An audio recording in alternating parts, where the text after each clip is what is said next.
La plus grande tristesse dans la vie de David Hallyday a été la perte de son père, Johnny Hallyday, décédé le 5 décembre 2017 après une bataille contre un cancer du poumon.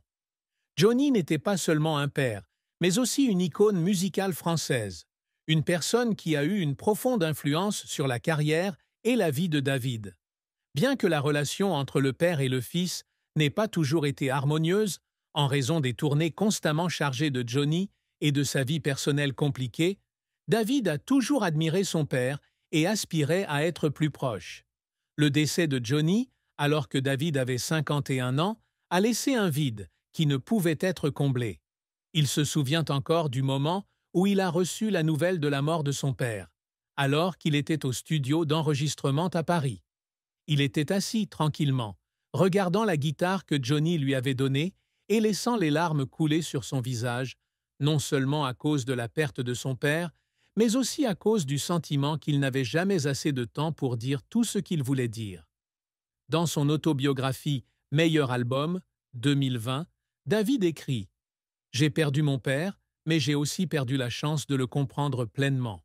Ce fut ma plus grande douleur. » Cette tristesse a été aggravée par le litige juridique concernant la succession de Johnny après sa mort.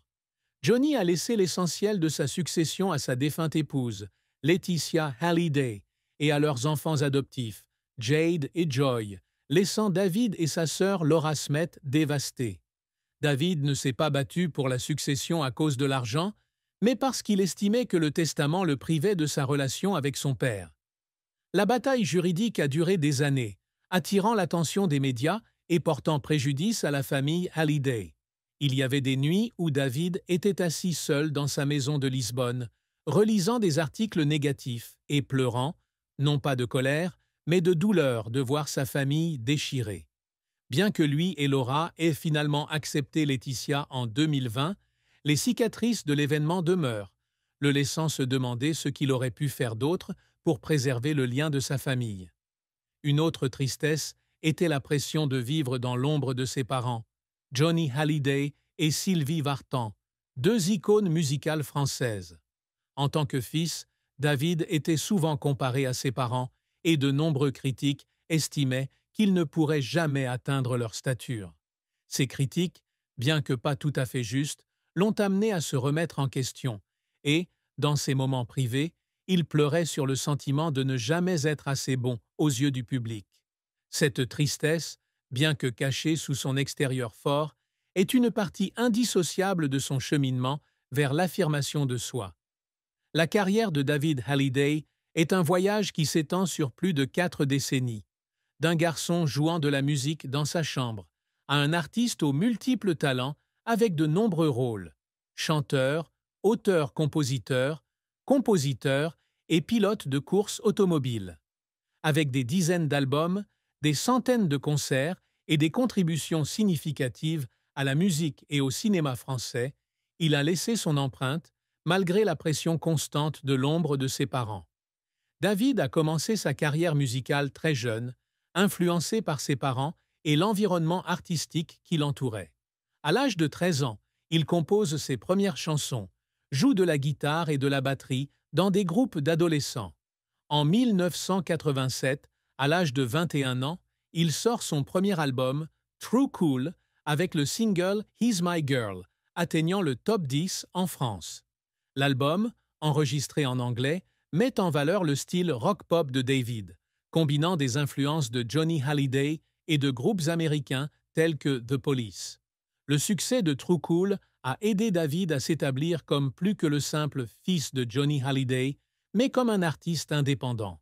Les années 1990 ont été l'apogée de la carrière de David. L'album Rock and Heart, 1990, avec la chanson Ouh là là, est devenu un grand succès, faisant connaître son nom au public international. Il a continué à sortir des albums tels que On the Road, 1992, et Novembre, 1998, qui ont été salués pour leur maturité musicale et leur capacité d'écriture.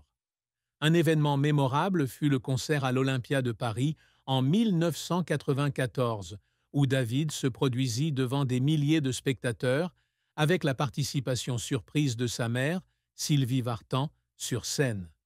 Le moment où la mère et le fils ont chanté ensemble 100%, la chanson composée par David pour Johnny a fait exploser l'émotion du public. En plus du chant, David connaît également du succès en tant que compositeur. Il a composé la musique de plusieurs films français, comme L'origine de la violence, 2016, et a écrit des chansons pour d'autres artistes, dont son père. L'album Song pour 100, 1999, écrit par David pour Johnny Hallyday, fut l'un des albums les plus vendus de la carrière de Johnny, s'écoulant à plus de 2 millions d'exemplaires et remportant les victoires de la musique. David s'est également essayé à la course automobile, en participant à des séries telles que les Le Mans Series et le Championnat de France GT, remportant plusieurs titres dans les années 2000. Bien qu'il n'ait pas poursuivi longtemps sa carrière de pilote professionnel, il était respecté pour sa passion et son esprit aventureux. Ces dernières années, David a maintenu une présence dans la musique. L'album « J'ai quelque chose à vous dire » 2018, écrit après la mort de Johnny, est une œuvre émouvante, la chanson « Ma dernière lettre » servant d'adieu à son père. Il a également donné des concerts, hommage à Johnny, comme le Hallyday Legacy Tour 2022, et a sorti l'album Requiem pour un fou 2024, une combinaison de sa musique et des chansons de son père. David a également reçu de nombreux prix, dont le NRJ Music Award, pour sa contribution à sa carrière. Cependant, la carrière de David n'a pas toujours été de tout repos. L'un de ses plus grands échecs a été sa tentative de conquérir le marché musical américain dans les années 1990. Après le succès de True Cool, il signe avec un label de Los Angeles, mais l'album Hollywood, 1995, n'est pas bien accueilli par le public américain. Certains critiques ont trouvé son style trop français pour convenir aux goûts américains, et cet échec lui a coûté de nombreuses opportunités internationales. Une nuit, en studio en Californie, en réécoutant les enregistrements insatisfaisants, David fondit en larmes, sentant qu'il avait pris trop de risques et laissé tomber ceux qui croyaient en lui.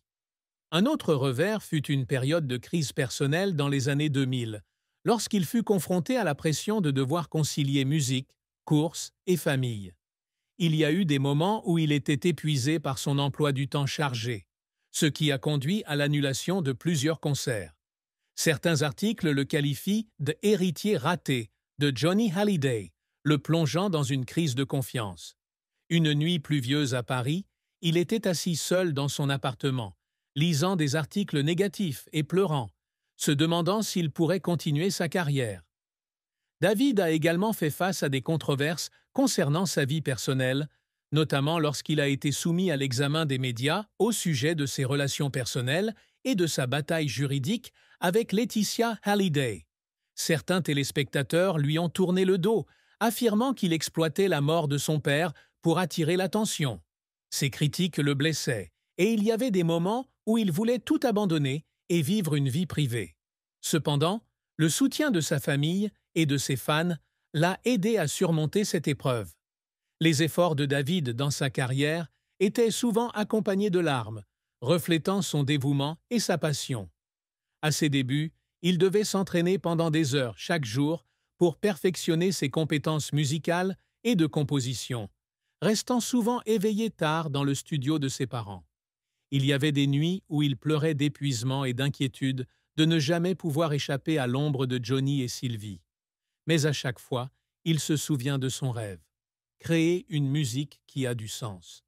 Durant le processus de composition de 100%, David a dû travailler en continu 18 heures par jour, éditant chaque parole pour s'assurer que l'album était parfait. Il y a eu des séances d'enregistrement où, lorsqu'il pensait à sa relation compliquée avec son père, il laissait ses émotions le submerger et pleurait directement dans le studio. Après une séance particulièrement difficile, il s'est assis seul, à réécouter la démo et à laisser couler des larmes à cause de la pression et du désir de rendre son père fier. Il a également fondu en larmes alors qu'il préparait un concert à l'Olympia en 1994. En tant que jeune artiste, il craignait que le public le compare à ses parents. Il a passé des semaines à s'entraîner, à regarder les performances de Johnny pour apprendre de son expérience. Une fois, alors qu'il avait mal à la gorge, mais qu'il devait quand même chanter, il pleurait parce qu'il avait peur de ne pas réussir. Cependant, le soutien du public après le spectacle l'a aidé à réaliser que tous ses efforts en valèrent la peine. La fin la plus triste de la vie de David Hallyday fut la rupture de sa relation avec sa première femme, Estelle Lefébure, un célèbre mannequin français. David et Estelle se sont mariés en 1989, alors qu'ils étaient tous deux jeunes et au sommet de leur carrière. Ils ont deux filles, Ilona, née en 1995, et Emma, née en 1997, et sont considérés comme l'un des couples idéaux du showbiz français. Cependant, la pression de la célébrité, les emplois du temps chargés et les différences de mode de vie ont provoqué l'effondrement de leur mariage. En 2001, ils ont officiellement divorcé après 12 ans de mariage. Cette